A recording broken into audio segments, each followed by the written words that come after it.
Hello friends, आज मैं आप लोग के लिए यूपी बोर्ड क्लास 10 के हिंदी गद्य के जो लेखक है डॉक्टर राजेंद्र प्रसाद, उनकी जीवनी लेकर के आई हूँ। फ्रेंड्स, आपको इनकी जीवनी से मैं क्वेश्चन के बारे में बताऊंगी और इनके पूरे जीवन सफर के बारे में मैं बताऊंगी कि इन्होंने किस तरह से स्वतंत्रता आंदोलन में सक्रिय हुए और ये भारत के राष्ट्रपति चुने गए। इन्होंने कौन कौन सी रचनाएं लिखी उसके बारे में मैं आपको पूरा डिटेल बताऊंगी।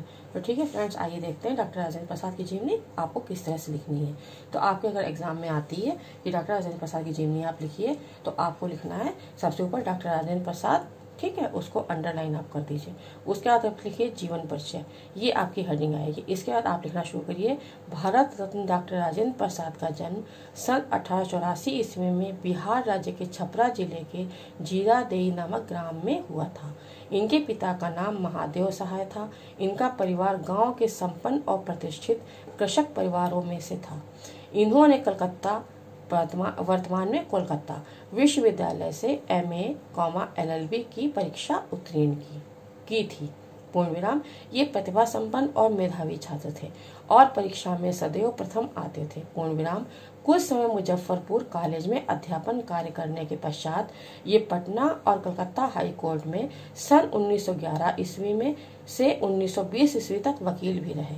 इनका झुकाव प्रारंभ से ही राज सेवा की ओर था। सन 1917 ईस्वी में गांधी जी के आदर्श और सिद्धांतों से प्रभावित होकर इन्होंने चंपारण के आंदोलन में सक्रिय भाग लिया और अनेक बार जेल की यातनाएं यहाँ पूरा नहीं इसलिए मैंने यहाँ लिख दिया, यातनाएं भी भोगी। ये 3 बार अखिल भारतीय कांग्रेस के सभापति तथा भारत के संविधान का निर्माण करने वाली सभा के सभापति चुने गए। इनकी प्रतिभा, कर्तव्य निष्ठा, ईमानदारी और निष्पक्षता से प्रभावित होकर इनको भारत गणराज्य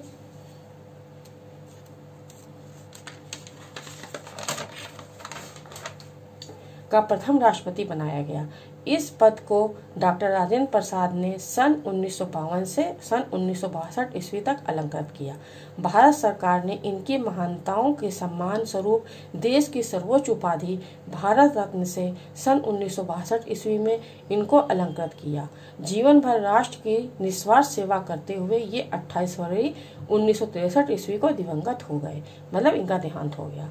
ये आपकी जीवनी। अब आपको जीवनी में से मैं क्वेश्चन बता देती हूँ कि आपको पहला क्वेश्चन तो आपका यही आ जाएगा कि आप देखिए कि डॉक्टर राजेंद्र प्रसाद का जन्म कब और कहाँ हुआ। ये 2 नंबर का क्वेश्चन आपका आता है। तो इसमें आपको आंसर लिखना है, डॉक्टर राजेंद्र प्रसाद का जन्म सन 1884 ईस्वी में बिहार राज्य के छपरा जिले के जीरादेई नामक ग्राम में हुआ। ठीक है, ये आपके 2 नंबर क्वेश्चन हो जाएगा।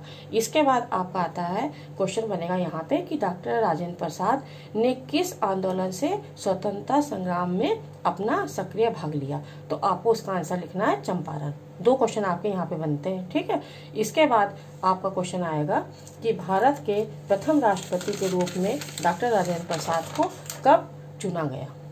ठीक है, तो आपको उनके बारे में आपको बताना है कि डॉक्टर राजेंद्र प्रसाद ने सन 1952 से सन 1962 ईस्वी तक भारत के प्रथम राष्ट्रपति के रूप में कार्य किया। ठीक है, इसके बाद क्वेश्चन आपका यहाँ पे आ जाएगा कि भारत रत्न की उपाधि से डॉक्टर राजेंद्र प्रसाद को कब नवाजा या कब उनको इसके अलंकृत किया।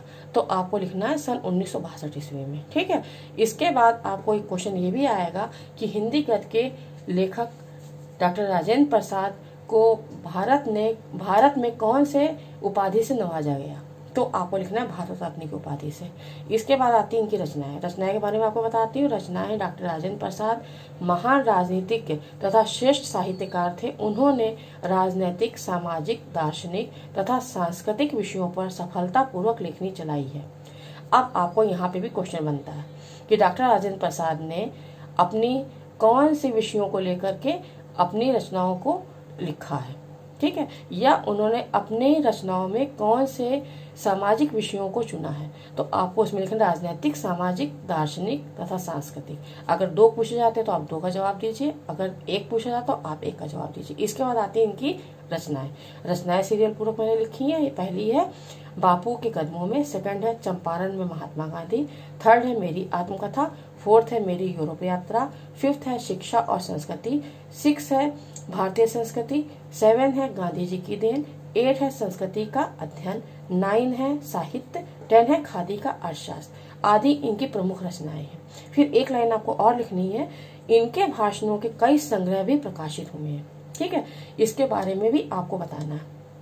अब यहाँ पे क्वेश्चन आपके बनते हैं 2 से लेके आप 5 बना लीजिए, 7 बना लीजिए कि अगर इनकी 2 रचनाएं पूछी जाए तो आप 2 रचनाएं लिख सकते हैं, अगर आपसे 1 रचना पूछी जाए तो आप 1 रचना लिख सकते हैं, या आपसे ये पूछा जाए कि गांधी जी की रचनाओं का उल्लेख कीजिए तो आप उनकी रचनाएं लिख सकते हैं। इसके बाद आता है साहित्य में स्थान।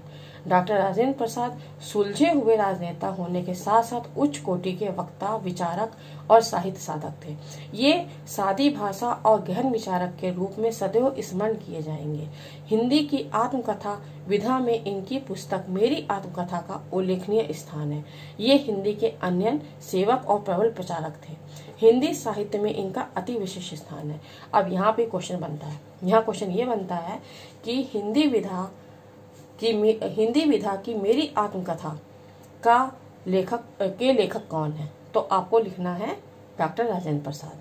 और अगर आपसे ये पूछा जाए कि आत्मकथा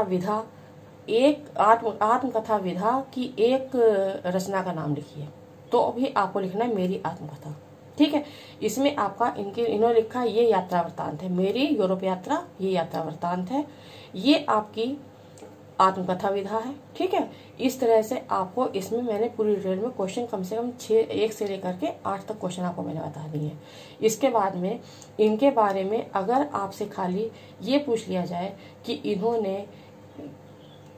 इन्होंने कौन कौन से विषयों को लेकर के अपनी लेखनी चलाई है, तो आपको आंसर देना है राजनैतिक, सामाजिक, दार्शनिक और सांस्कृतिक, या किसी एक के बारे में पूछ लिया जाए तो भी आप बता सकते हैं, चाहे राजनीतिक लिखिए, चाहे सामाजिक लिखिए, चाहे दार्शनिक लिखिए। इसमें ये क्वेश्चन अक्सर पूछा जाता है मेरी यूरोप यात्रा कौन सी विधा है, 1 नंबर क्वेश्चन आता है, तो ये यात्रा वृत्तांत है। ठीक है, इसके बाद में आपको इसमें इनकी पूरी जीवनी मैंने बता दी है। और फ्रेंड्स ऐसा है, इस वीडियो में इतना ही। और जो भी मेरे चैनल पर नए हैं वो मेरे चैनल को सब्सक्राइब करिए और बेल आइकन दबाना ना भूलिए, जिससे कि आप तक मेरा नया वीडियो सबसे पहले पहुंचे। और फ्रेंड्स मेरे इस वीडियो को लाइक करिए, शेयर करिए। मैं नेक्स्ट वीडियो में हिंदी गद्य के जो अगले लेखक हैं उनकी जीवनी लेकर के आऊँगी। और फ्रेंड्स मेरे इस वीडियो को लाइक करिए, शेयर करिए। थैंक्स।